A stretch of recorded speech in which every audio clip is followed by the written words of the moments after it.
दिल्ली के अंदर जो रिलेशनशिप से संबंधित इशू, मेंटल इलनेस फिलहाल यूथ के अंदर एक बड़ा परेशानी बनकर आ रहा है। इसका लव रिलेटेड को छोड़कर गायब होने की टेंडेंसी अपना रहे हैं। कौन से ऐसे नंबर्स, कौन से ऐसे कारण हैं जो इसके लिए जिम्मेदार हो सकते हैं? ठीक है, सबसे पहले कारणों में जहां दिल्ली के अंदर इस तरह की बातें निकल कर आती हैं, उन कारणों में सबसे बड़ा कारण है लोगों का खुद से घर छोड़कर चले जाना, वॉलंटरली एब्सेंसेस। कोई बच्चा नाराज हुआ किसी भी कारण से, चाहे वो फैमिली डिस्प्यूट था या उसका लव रिलेटेड कोई मामला था जिसके चलते वो परिवारजनों के साथ सहमत नहीं था या परिवारजन उसके साथ सहमत नहीं थे। ऐसी स्थितियों में बड़े नंबर्स निकल कर आते हैं, लोग घर छोड़कर चले जाते हैं। ये एक रिपोर्ट है जिसके अंदर आप कई मीडिया कवरेज देख सकते हैं।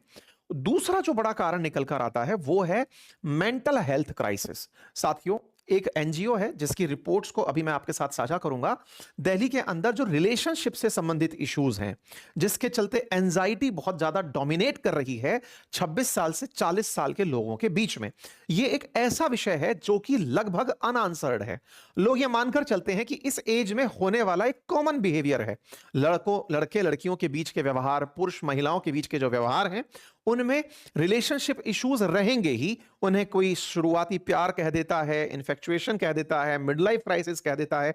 उस वजह से लोगों के जीवन में आ रहे जो मेंटल इश्यूज हैं, वो एक Birla educational trust, Aditya Birla education trust का एक सर्वे था जो कि एम्पावर द्वारा कंडक्ट कराया गया था, जिसमें से पता चला था कि उनके कॉल सेंटर पर जो उन्होंने पिछले 8 साल से स्थापित कर रखा है मेंटल हेल्थ के लिए, दिल्ली के अंदर वहां 27% जो कॉलर हैं, उनमें से लगभग 26% एंजाइटी के कॉलर उनके पास निकल कर आते हैं, जिनकी उम्र 26 से 40 साल के बीच में बताई गई है। और उसमें से 41% कॉलर पुरुष हैं और 51% पुरुष महिलाएं कॉलर के अंदर शामिल हैं। और वो मैक्सिमम समय पर ये जो रिलेशनशिप या फिर अपने साथ जो एंजाइटी इश्यूज हैं, उनके बारे में बात और हेल्प लेना चाह रहे होते हैं। मेंटल इलनेस फिलहाल यूथ के अंदर एक बड़ा परेशानी बनकर आ रहा है, जिसके चलते वो अपने घर, परिवार, वर्क प्लेस, यार, दोस्त, मित्रजन, इनको छोड़कर गायब होने की टेंडेंसी अपना रहे हैं।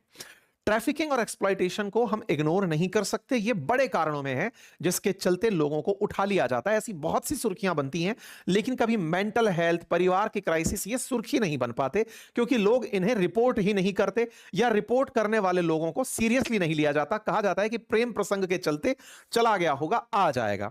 लेकिन हां, जब मामला ट्रैफिकिंग से जुड़ा हो तो अपराध की श्रेणी में शामिल होता है और अपराध सुर्खियां बनता है। और इसी के चलते आप 4.5 साल 2024 की खबर देखें, शायद इस साल की 2026 की खबर देखें, ऐसे बहुत से मामले बाहर आए जिनमें ह्यूमन ट्रैफिकिंग और ऑर्गन ट्रैफिकिंग के लिए सुर्खियां बाहर आई थी।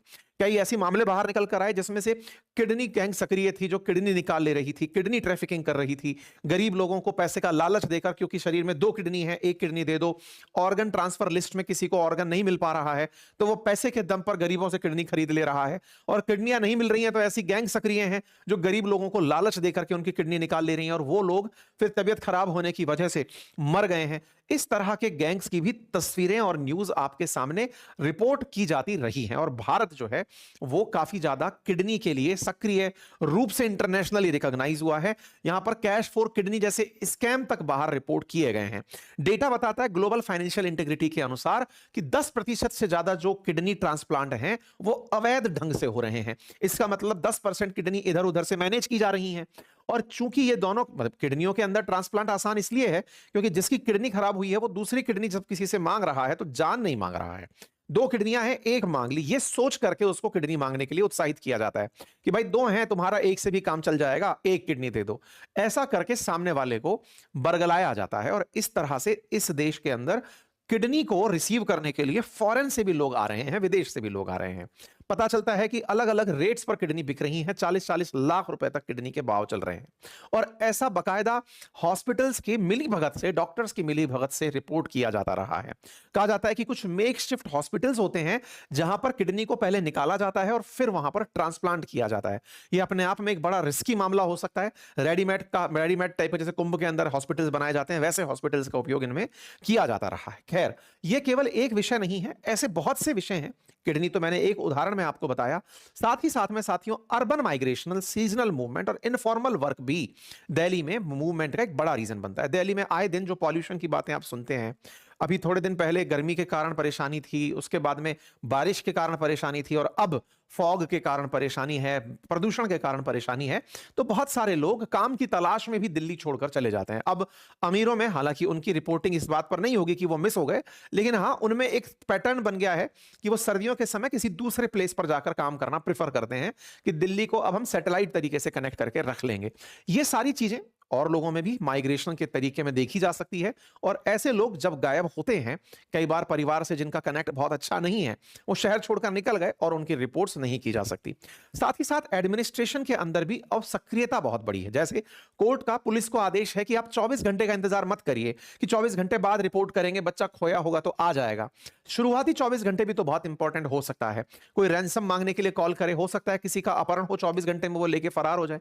पुलिस को तत्परता से काम करने के लिए कोर्ट का आदेश है। ऐसे में हर बात जैसे ही बच्चा घर पे नहीं आया टाइम से, दोस्तों के पास पूछा नहीं मिला, रास्ते में फोन किया फोन नहीं उठा रहा, परिवारजनों को घंटे 2 घंटे में दिक्कत हुई, चिंता हुई और उन्होंने पुलिस को फोन टिका दिया। ऐसे केसेस भी दिल्ली में अति सक्रियता के कारण काफी बढ़ रहे हैं, क्योंकि कोर्ट का भी मानना है और पुलिस का भी मानना है कि सक्रियता में 24 घंटे बहुत अहम होते हैं। इसी वजह से जो लोग गायब होते हैं उनके बड़े नंबर्स में फिर ढूंढ के या फिर कहे तो मिल जाने की बातें भी आती हैं। और कोर्ट में अगर आप ये बात प्रूव करने में कामयाब हो कि आपका जो परिवारजन है वो किसी के द्वारा बंधक बना लिया गया है, तो आप हैबियस कॉर्पस रिट के माध्यम से भी उसकी जानकारी जुटा सकते हैं। तो कोर्ट की भी अब इस मामले में लेकर के बहुत सक्रियता रही है कि कोई भी ऐसा मामला जिसमें आपको लगे कि किसी व्यक्ति को किसी तरह से गायब कर दिया गया है, उसे रिपोर्ट किया जाए।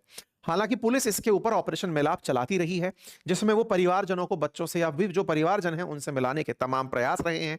जैसे इसी मतलब महीने की शुरुआत में 75 मिसिंग पर्सनल्स को उनके परिवारजनों से पुलिस के द्वारा मिलाया गया है। Department of women and child development ने बकायदा मिसिंग चिल्ड्रन के लिए एक इंफॉर्मेशन सेंटर बनाया हुआ है और पुलिस ने एक जोनल इंटीग्रेटेड पुलिस नेटवर्क जिपनेट तैयार किया हुआ है, जहां पर मिसिंग पर्सनल्स की रिपोर्ट की जा सकती है, जहां पर तमाम आसपास के जितने भी पुलिस के सेंटर्स हैं उन्हें एक ही जगह पर कोऑर्डिनेटेड तरीके से सूचना प्रेषित कर दी जाती है मिसिंग पर्सनल्स की। पुलिस अपने स्तर पर तमाम प्रयास कर रही है, लेकिन आप सबको भी जागरूक रहने की आवश्यकता है। अगर आपको लगता है कि आपकी यात्रा किसी प्रकार के आइसोलेशन से है, आप किसी अनसेफ जगह पर हैं, अनसेफ ट्रैवल कर रहे हैं, तो अपनी सुरक्षा को लेकर के आप चौकन्ने रहें। निश्चित ही देश के अंदर ऐसे समाज कंटक उपस्थित हैं जो देश की सुरक्षा को, देश की साख को, आपकी जान को नुकसान पहुंचाने के लिए तत्पर हैं, लेकिन इस बीच में आपकी जागरूकता से तमाम चीजों को रोका जा सकता है। ऐसे में आपके लिए पुलिस को, अगर आपको कभी लगता है कि ऐसी कोई इमरजेंसी है, तो आप पुलिस को डायल कर सकते हैं 100 या 112 पर। वुमेन हेल्पलाइन नंबर 1091 पर आप कॉल कर सकते हैं और फॉरेनर हेल्पलाइन के लिए एक नंबर जो आपके सामने रिफ्लेक्ट हो रहा है, आप वहां पर भी सूचित कर सकते हैं।